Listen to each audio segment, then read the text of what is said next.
Hello，各位同學，大家好啊！咁啊，繼續嚟到我哋嘅2026年 DSE 數學科倒數攻略系列嘅第126日嘅部分啦。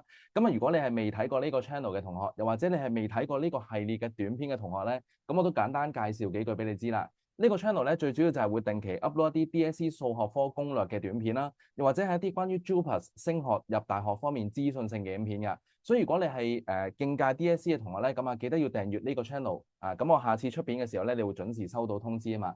咁而你睇緊嘅呢個系列嘅短片咧，係講緊直至到2026年 DSE 數學科開考當日為止咧，咁我都會每日拍一段片 upload 上嚟去講解一種 DSE 裏邊曾經考過嘅題型㗎，尤其是係一啲求合格、求 Level 2必須要學識嘅題型同埋技巧咧，咁我會每日拍一段片 upload 上嚟咧去講解㗎。所以如果你係有機會擔心緊自己數學科會唔合格嘅同學咧，咁啊更加要跟緊呢個系列嘅短片啦。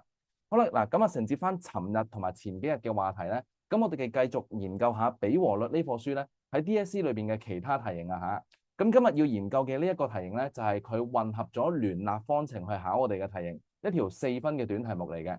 先睇睇題目講咩先。佢就話而家有個合唱團，呢個合唱團裏邊男女生嘅人數係唔同噶，暫時嘅比例係4:3。後來呢個團咧可能佢招收咗啲新生啦，多咗4個男仔同埋6個女仔。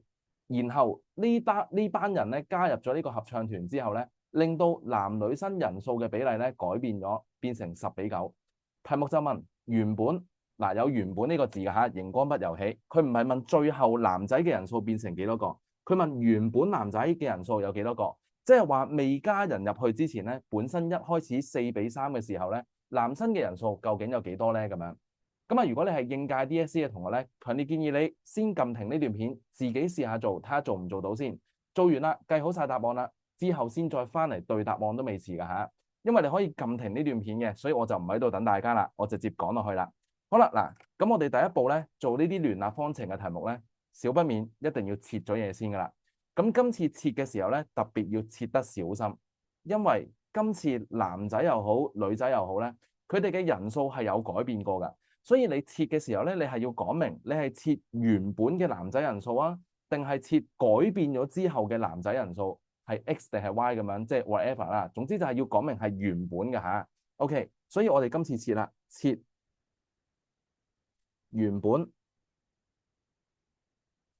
男生人數為 X，女生人數為 Y。用咩符號唔係重點，重點係記得要講明係原本嘅男生人數啊！你可以設改變了後的男生人數都得㗎，其實咁條數就倒翻轉計咁樣都計到嘅。不過冇必要咁樣自己玩自己啦。佢問原本嘅，我哋設翻原本，永遠都係最簡單嘅啦。好啦，嗱咁講翻呢度先，設咗原本嘅男仔人數係 X，女仔人數係 Y，即係一開始咧 X 比 Y 嘅比例咧，其實就會係4:3。咁當然攞住個比例去做數唔方便啦，我哋將個比例咧轉化做除數先。所謂嘅 X 比 Y 咧，其實即係 X 除 Y 啊。咁我哋轉做份數先 ，X over Y 咧會等於翻4/3。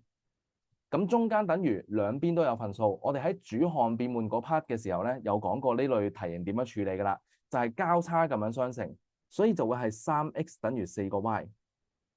咁陣間我哋會計聯立方程㗎，咁啊執一執個樣，方便我哋之後做數，將個4y咧掉翻過去左邊，變做3x減4y等於0啦。呢個就係我哋嘅一式。好啦，未完㗎喎，之後啊佢就話啦，而家男仔多咗4個，咁原本男仔嘅人數係 x 嘅，多咗4個之後就變成 x 加4啦。咁原本女仔嘅人數係 y 嘅，多咗6個之後就變成 x 加6。咁即係話而家 x 加4比 x 加6個比例就會係10:9啦，所以我哋有二式就會係咁樣列出嚟嘅 x 加4啦，比 y 加6就會等於翻10:9。同一個道理就係攞住個比去做數唔方便㗎，將佢變翻做除先 x 加4啦，再除翻 y 加6等於翻10/9，然後同頭先一樣交叉咁樣去相乘。我哋會有9x 再加36等於翻10y 再加60。嗱，同樣地啊，都係即係砌一砌佢個樣咧，等佢個樣靚仔啲，方便我哋陣間做嗰啲加減消元法啊。好啦，我哋將個 y 咧揼過嚟，將呢個36咧減過對面，所以就會有9x 減10個 y 等於翻60減36，24嚟嘅。呢個就係我哋嘅二式。好啦，而家望住1、2兩條式，我哋可以做我哋嘅代入法啦，或者係消元法都得嘅。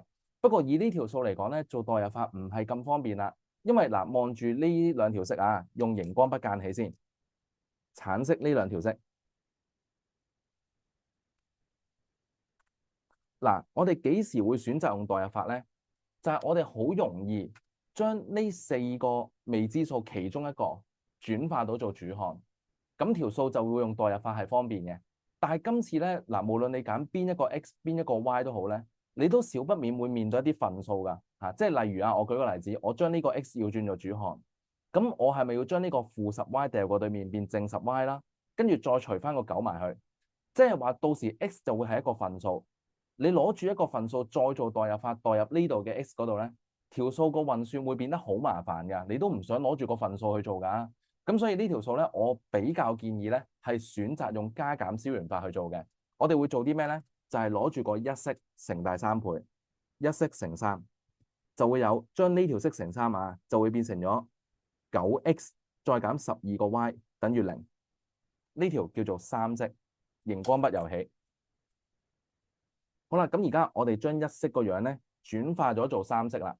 望住二式同埋3式，大家都有9個 x 喺度喎，咁梗係做3式減2式啊，或者你中意2式減3式都得，冇所謂嘅，減走啲9x 去啦。好啦，我哋做2式減3式，就會係9x減9x，冇晒 x 噶啦。跟住攞個-10y 去減-12個 y，嗱，減負數嚟㗎嚇，所以會變加數。-10加12，即係剩低2個 y，會等於翻24減0，即係24啦。會計到 y 咧係等於翻12嘅，亦即係話女仔咧本身嘅人數就係12個人。咁但係題目問咩啊？問男仔嘅人數，所以未計完，我哋要計埋個 x 出嚟先得。咁但係當你有咗個 y 係12嘅時候咧，其實 x 好易計㗎啦。基本上你將 y 等於12代入二式又得，3式又得，甚至乎再早少少嘅一式都冇問題㗎啦。好，我哋會咁樣講，把呢一個叫做 y 等於12代入一式。咁我哋會知道咧，一式其實係3x 減4y等於0㗎嘛。將 y 等於12代入去呢度嘅 y，所以就會係3x 減4乘12等於0。好啦，4乘12會係48，掉過去變正48啦，除翻3，x 等於16，計完。所以呢個合唱團裏邊咧，本身男仔嘅人數原來係16個人，咁就搞掂晒，攞足晒4分啦。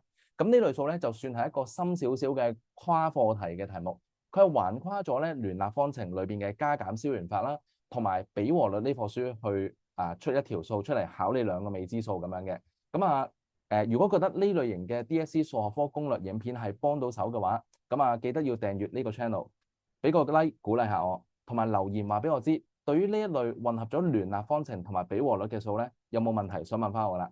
我哋下條影片再見，拜拜。